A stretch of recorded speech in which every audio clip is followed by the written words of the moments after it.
दज्जाल के बारे में बहुत सारी हदीस बयान की गई हैं, मगर एक हदीस में दज्जाल की एग्जैक्ट लोकेशन के बारे में बताया गया है कि एक दफ़ा हजूर नबी करीम सल्लल्लाहु अलैहि वसल्लम के पास एक ईसाई आया।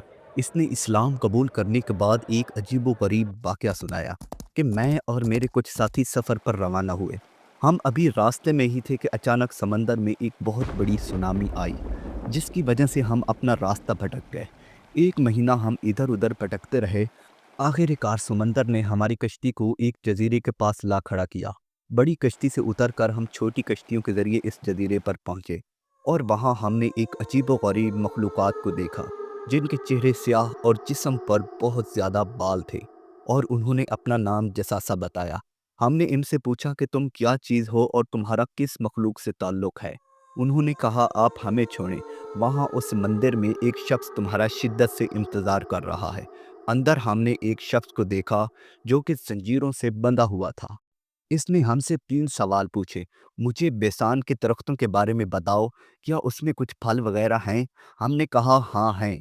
तो उसने कहा कि बहुत जल्द वो वीरान हो जाएंगे। फिर इसने कहा, तुम जहाँ से आए हो वहाँ कुछ पानी है या नहीं?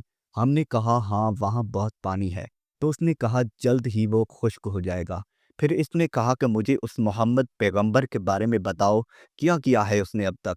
हमने कहा कि इस वक्त वो मक्का से मदीना रवाना हो चुका है। इसने कहा कि अब वाक़ई वो मदीना आ चुका है।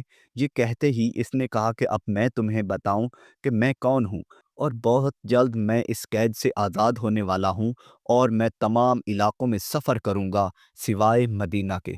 तो उस वक्त हज़रत मोहम्मद सल्लल्लाहु अलैहि वसल्लम ने तमाम लोगों को मुखातिब करके कहा, याद रखो, दज्जाल ना ही शाम के समंदर में है और ना ही यमन में। नबी पाक सल्लल्लाहु अलैहि वसल्लम ने मशरिक़ की तरफ इशारा करके कहा, दज्जाल मशरिक़ में है, दज्जाल मशरिक़ में है। अब ज़ाहिरी बात है कि इनकी कश्ती मशरिक़ में जाकर रुकी थी, और इसमें एग्जैक्टली 4 जजीरे मौजूद हैं: सोकोट्रा आयरलैंड इंडिया और अरेबियन सी, और Masirah island in Oman and Pakistan. हदीस में तो इस बात को क्लियरली बता दिया गया है कि दज्जाल यमन के समंदर में नहीं होगा। तो ये 2 आयरलैंड तो निकल गए। हजूर नबी करीम सल्लल्लाहु अलैहि वसल्लम ने मशरिक़ की तरफ इशारा किया था। अगर मशरिक़ की तरफ एक सीधी लाइन को खींचा जाए तो इसके सामने सीधा पाकिस्तान आता है, और पाकिस्तान में इस तरह का मंदिर भी है, और ये मंदिर 2000 साल पुराना है। ये मंदिर हिंदुओं की काली माता और सबसे डेंजरस और खौफनाक देवी, और इसके जिस्म पर भी बहुत खौफनाक बाल हैं।